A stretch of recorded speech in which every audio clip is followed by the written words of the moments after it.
Hello, everyone. We're Upsetter. We're a band from Mianjin or Brisbane. We play guitar, sob rock music. It's all a little sad and emo, but it's all very sincere and shoegazey and all of the nice little crunchy tones that we like to hear in music. I'm Jasper. I play bass and sing, and Emily, who I'll throw over to very greatly. Hello, I'm Emily. I also play bass in upper. Play real five string. Yeah. No, we're definitely loving the sort of bass duo vibe that we've got going on, and to back Jasper up on the emo feels. It's been really fun. Beautiful, guys. Thanks for joining us this evening. Oh, good, mate. Thank you very much.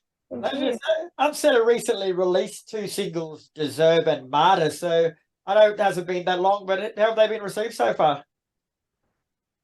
Yeah, everything's been really good. We've both been making music and producing music and being in the periphery of like the music industry for some time now, and it's been really nice having some friends and colleagues kind of say, "Hey, I saw that thing you did. That's been really cool." And like we've definitely kind of achieved what we wanted to achieve with the first few single cycles, in that we kind of just wanted to put our hand up and say that we're here. And yeah, we've had some friends notice, and we've gotten some good feedback, and yeah, makes us really excited for the EP that we're putting out shortly. So run us through both of those songs individually, and tell us a bit about them and what you're going for musically with them. We'll start with Deserve. So Deserve was the first song written on the like for the whole entire project. It's kind of the song that I found my voice singing with, and kind of found a musical style that I really felt fit the project that I envisioned. Deserve started out being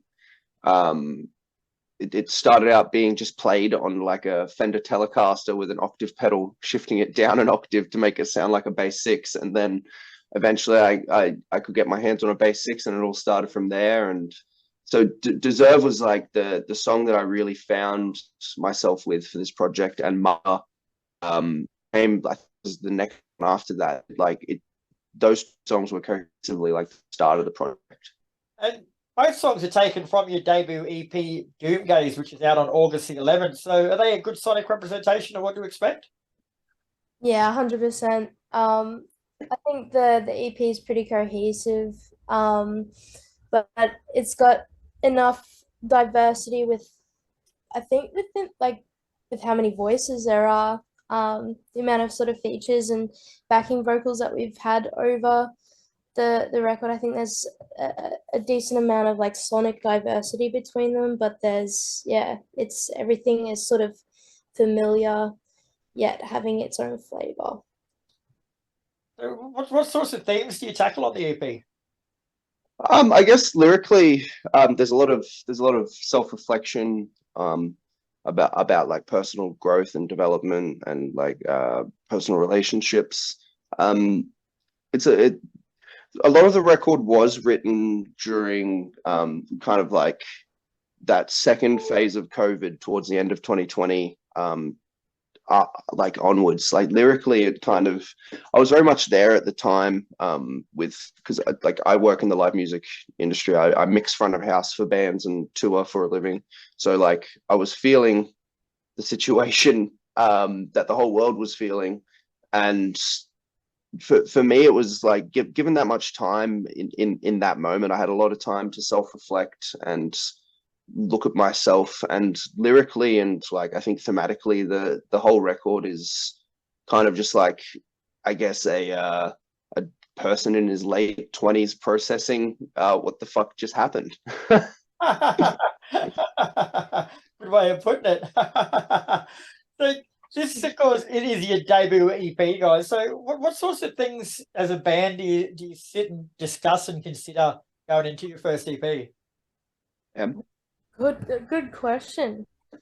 Yeah, very, very good question. I think the biggest thing, because I came into the pitch a little bit later, um, and from memory, we really talked about creating something that could be listened to by a wide range of people, not just people in heavy or people that, sort of like more popular music, I guess. Because I think the message is within the tracks we kind of really wanted to put out there and for a lot of people to resonate with, because there's some toying with some big emotions, some big stories, some big themes, and we wanted to make something that could be enjoyed by everyone, as many people as we could. Yeah, Yeah. we were trying to be sincere about making something a bit more enjoyable than our previous music. I guess personally for me, I've been in a lot of really like alternative, even within the alternative like scene, like music adjacent bands that haven't really haven't really been that friendly for actual listen. But this, we're really trying to challenge ourselves to make something digestible for everybody. Still have enough depth that, like, like somebody who has like a really experienced music within a really experienced background within music and music production, and like the artists within that they can kind of see that depth that we're trying to put on display. Both of you guys are no strangers to music, of course, with you both having experiences as audio engineers. So how did that lead to you guys forming Upsetter? Well, yeah, so we were recording drums and some guitars for what this first record is, and that's when Emily and I linked up. She was not to speak on Emily's behalf, but Emily was manager at the studio that we were working at, and like that alone, having our engineer, who's a very dear friend of mine that I've worked with for like over a decade, having our engineer and our drummer be like, hey, Emily's an amazing engineer, an amazing artist, and an even better person. Having that background with the people I was working with within the industry, to be able to flag Emily and be like, hey, this is somebody really special immediately. That kind of helped how this band came together, I guess. Like Emily joined from not long after that, and really had a huge impact on it. And sorry, Emily, I've talked a lot about you, but I didn't give you an opportunity to speak. No, no, that's all good. Yeah, I sort of exactly the same in regards to Jasper. I met them met Jasper during the session, and I sort of like assist engineered and just hung out through the whole thing, and sort of fell in love with like the music, and got to, I guess, be a part of it still, which was great. And I met our old drummer Baz through uni, so I had a lot of ties through him the past, and with Cody being the head engineer at the time. Yeah.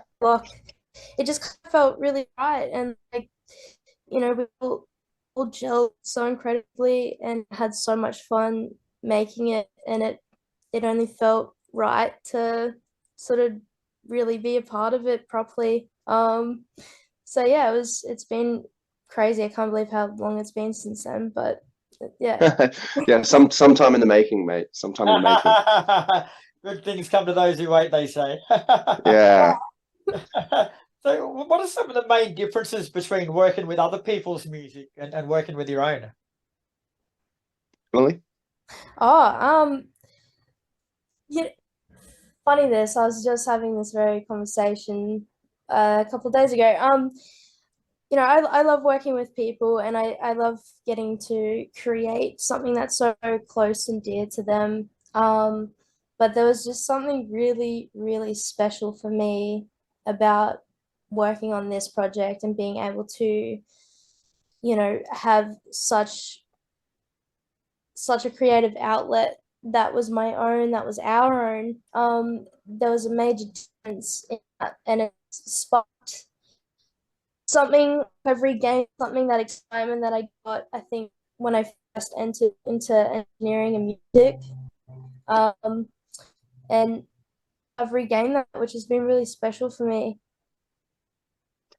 For me, like I primarily work with artists on the road, and I kind of get to be the facilitator of, you know, the end point of the process, which is, you know, touring the record that you just released. And I guess we haven't hit the road yet, but everything I've felt thus far with this project has been very affirming, like creatively and career wise. And like it sounds silly to be like 30 and say you're burnt out in the industry, but I've been doing it since I was like 16, and like having this project to be that like vent for such a history within music has been very special. And to be able to work on mine and like put that labor in on mine instead of somebody else's is quite rewarding. And it's different, but it's rewarding in many ways. Totally. Yeah, I agree very much on that. So is it hard to sort of just subconsciously distance yourself from your work as an audio engineer when it comes to sort of creating and having to be critical of your own work? We got humbled very recently by